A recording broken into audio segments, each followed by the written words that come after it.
Good morning, class. I am Dr. Swati Saxena, your physiotherapy faculty at Indira Gandhi Institute of Paramedical Sciences. तो आज से हमको ये पढ़ना है कि हमारे जीआईटी में कौन कौन से प्रोसेसेस काम करते हैं हमारे फूड को डाइजेस्ट करने के लिए। तो इसमें पहला प्रोसेस था इंजेशन, जो हम ऑलरेडी पढ़ चुके हैं। अब नेक्स्ट है digestion, absorption, metabolism and defecation. तो मेटाबॉलिज्म एंड डिफिकेशन हम बाद में पढ़ेंगे, अभी हम पढ़ते हैं डाइजेशन एंड अब्जॉर्प्शन। तो सबसे पहले हम पढ़ेंगे digestion and absorption of carbohydrates के बारे में। तो सबसे पहले डाइजेशन देखते हैं। Daily intake of carbohydrate is around 50 to 60% of the diet. Common carbohydrates are polysaccharides such as starch, cellulose, glycogen, disaccharides, sucrose, lactose, maltose, monosaccharides, glucose, fructose, galactose, nucleic acid, carbohydrates in fruits. कहने का मतलब ये है कि हम लोग जब भी खाना खाते हैं तो उसमें लगभग 50 से 60% उसमें कार्बोहाइड्रेट ही होता है।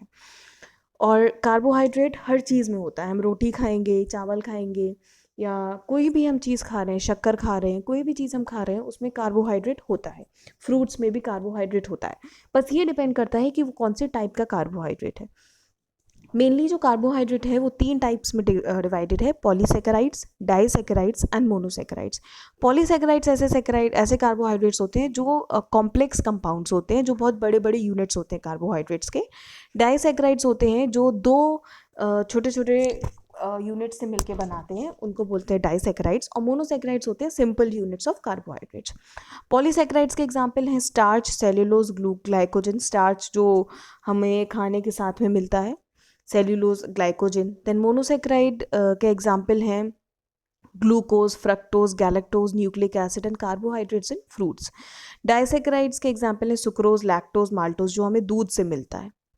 तो अब इसका देखते हैं डाइजेशन कैसे होता है।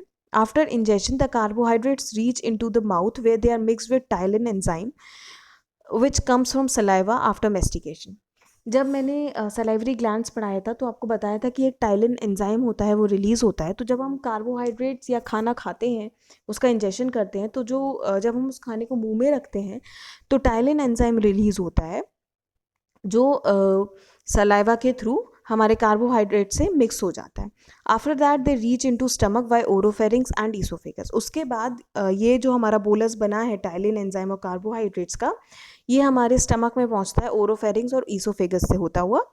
In stomach the action of ptyalin enzyme is stop due to the presence of HCl। अब ओरोफेरिंक्स तक या ईसोफेगस तक जितना टाइलिन को काम करना था उसने कर लिया।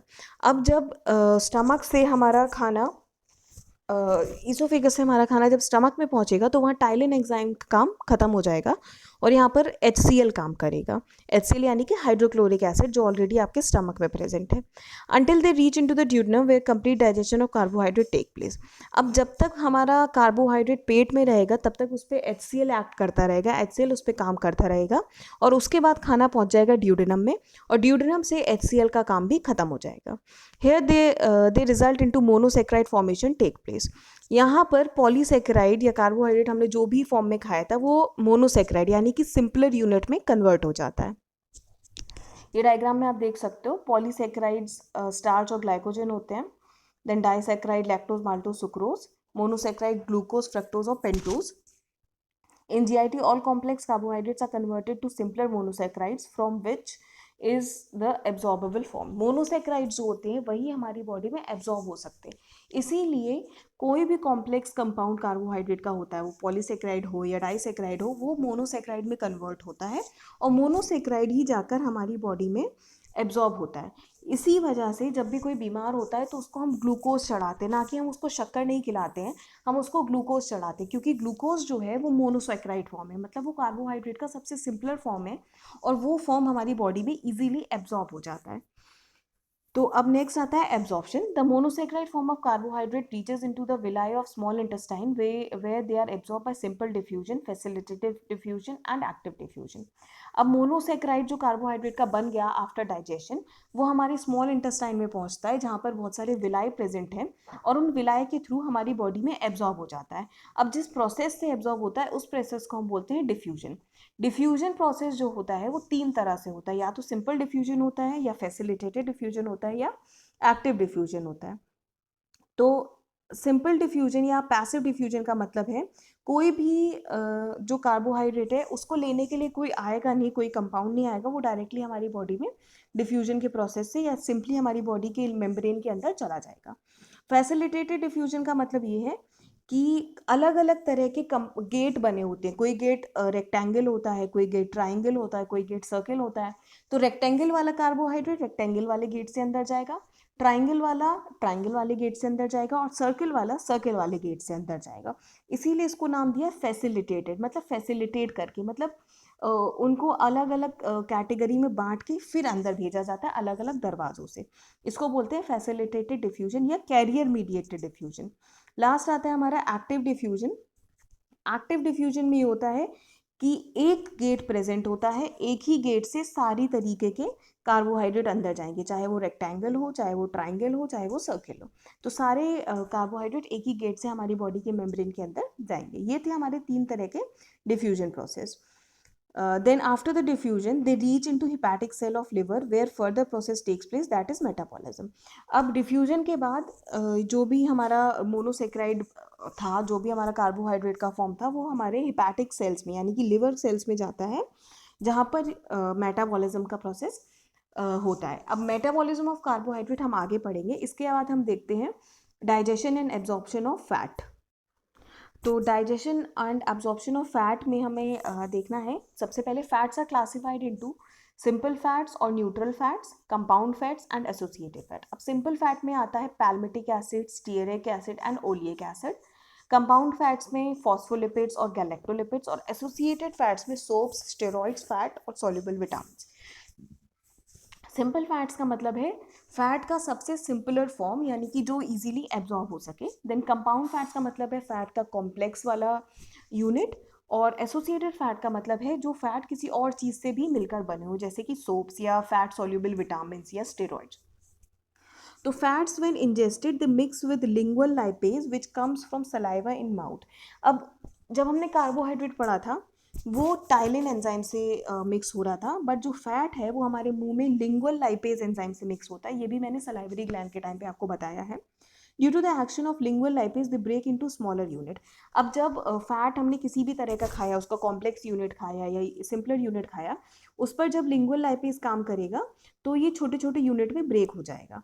Further they reach into stomach by oropharynx and oesophagus. ये भी फिर दोबारा कार्बोहाइड्रेट की तरह ओरोफेरिंग्स और ईसोफेगस से होता हुआ हमारे स्टमक में पहुंच जाएगा। Due to the presence of HCl the action of lingual lipase is stop. अब क्योंकि HCl प्रेजेंट है हमारे स्टमक में, तो वहाँ पर भी टाइलिन का काम खत्म हो गया था, यहाँ पर भी लिंगुअल लाइपेज का काम खत्म हो जाएगा। Until they reach into duodenum, where pancreatic lipase act upon the small unit of fat and change into smaller unit, that is fatty acid and glycerol. यहाँ पे हमारा जब जो फैट है जो जिस पे HCl अभी काम कर रहा था, वहाँ से वो स्टमक से निकल के हमारा स्मॉल इंटेस्टाइन में आता है ड्यूडेनम के थ्रू, और यहाँ पर उस पर पैंक्रियाटिक लाइपेज काम करता है और उन स्मॉलर यूनिट्स को और भी ज़्यादा स्मॉलर यूनिट्स में चेंज करता है, जो इनको हम बोलते हैं फैटी एसिड और ग्लिसरॉल। ये एक सिंपल सा फ्लो चार्ट है जो ये पूरा प्रोसेस शो कर रहा है कि फैट्स हैं, उस पर लाइपेज ने एक्ट किया तो उसको ट्राइग्लिसराइड बनाया, फिर उस पर दोबारा से लाइपेज से एक्ट किया तो उसमें से फैटी एसिड निकले और डाइग्लिसराइड्स निकले, फिर डाइग्लिसराइड पे भी फिर से लाइपेज एक्ट किया तो उस पर मोनोग्लिसराइड निकले और फैटी एसिड्स निकले। अब इसका एब्जॉर्प्शन किस तरह से होता है? एक चीज़ और, जब हम फैट्स जो इसमें फ्लो चार्ट में बात हो रही है, तो ये फैट्स जो है ये कॉम्प्लेक्स यूनिट्स हैं। फिर जब इस पर हम जब इस पर लाइपेज एक्ट करता है तो ये और छोटे यूनिट में बनते हैं जिनको हम ट्राइग्लिसराइड बोल रहे हैं। फिर ट्राइग्लिसराइड पे जब लाइपेज और काम कर रहा है तो उसको हम डाइग्लिसराइड बोल रहे हैं, और डाइग्लिसराइड पे भी जब लाइपेज काम कर रहा है तो उन्हें हम मोनोग्लिसराइड बोल रहे हैं। ये पूरा प्रोसेस मुंह से लेके इंटेस्टाइन तक का है, और इंटेस्टाइन में जाके फैटी एसिड्स हमारी बॉडी में एब्जॉर्प्शन के लिए आगे बढ़ा दिए जाते हैं। अब एब्जॉर्प्शन कैसे होता है? After digestion of fat fatty acid and glycerol are formed. Fatty acid और ग्लिसरॉल बन जाते हैं। The absorption of fat is divided into two on the basis of presence of carbon atom. अब कौन से फैटी एसिड और glycerol में कितना कार्बन एटम है उसके हिसाब से हमारी बॉडी में उसका एब्जॉर्प्शन होता है। तो 2 तरह के फैटी एसिड्स मिलते हैं, एक होते हैं शॉर्ट चेन और एक होते हैं लॉन्ग चेन। अब देखते हैं इनके बारे में। Short chain in which those fatty acid are involved which have less than 14 carbon atoms. They are easily absorbed by simple diffusion through the villi of small intestine and stored in fat cells and muscles. ऐसे fatty acid जिसमें कम से कम 14 carbon atom से कम हो, उन fatty acids को हम बोलते हैं शॉर्ट चेन फैटी एसिड. ये हमारे सिंपल डिफ्यूजन प्रोसेस से हमारी स्मॉल इंटेस्टाइन के थ्रू हमारी बॉडी में एब्जॉर्ब हो जाते हैं और फैट सेल्स की तरह हमारी बॉडी में स्टोर्ड रहते हैं, हमारी मसल्स में स्टोर्ड रहते हैं. उसके बाद आती है लॉन्ग चेन. लॉन्ग चेन का मतलब है ऐसे फैटी एसिड जिनमें 14 से ज़्यादा कार्बन एटम हो, 14 या 14 से ज़्यादा कार्बन एटम हो, उनको हम बोलते हैं long chain fatty acid. For their absorption they mix with bile and form a tiny substance called micelle. They are water soluble. ये वाले जो फैटी कंपाउंड्स होते हैं जो लॉन्ग चेन के हैं, ये क्या करते हैं, ये हमारे बाइल जूस के साथ मिक्स हो जाते हैं. बाइल जूस जो हमारे लिवर और गॉल ब्लैडर से निकल रहा था, ये उसके साथ मिक्स हो जाते हैं और छोटे छोटे सब्सटेंसेस बनाते हैं जिनको हम मिसेल बोलते हैं. ये जो मिसेल होते हैं ये वाटर सॉल्यूबल होते हैं. After some time they dissolve in water and bile is remove, but this fatty acid and glycerol is emulsified. थोड़ी देर में क्या होता है, ये जो मिसेल्स होते हैं हमारी बॉडी के वाटर कंटेंट, जो भी हमारा वाटर कंटेंट है उसमें डिजोल्व हो जाते हैं और वहाँ से जो फैटी कंपाउंड था ये डिजोल्व हो गया और इमल्सीफाई हो जाता है. इमल्सीफाई का मतलब है breaking of large particles into small particles. मतलब ये और ज़्यादा छोटे पार्टिकल्स में ब्रेक डाउन हो जाता है वाटर में डिजोल्व होकर और बाइल जूस वहाँ से हट जाता है, अलग हो जाता है. After emulsification of glycerol and fatty acid they are recombined and form triglycerides. अब इमल्सिफिकेशन होने के बाद क्या होता है, जो फैटी एसिड है ये दोबारा से जुड़ जाते हैं और ट्राइग्लिसराइड बना लेते हैं.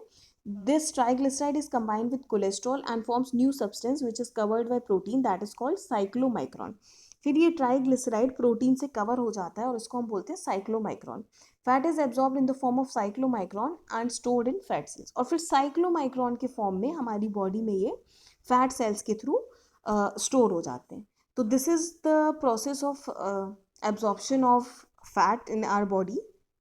अब हम आगे पढ़ते हैं about the absorption of proteins in our body. तो सबसे पहले हम डाइजेशन देखते हैं कि प्रोटीन का डाइजेशन कैसे होता है. In stomach pepsin hydrolyses the bonds between amino acids.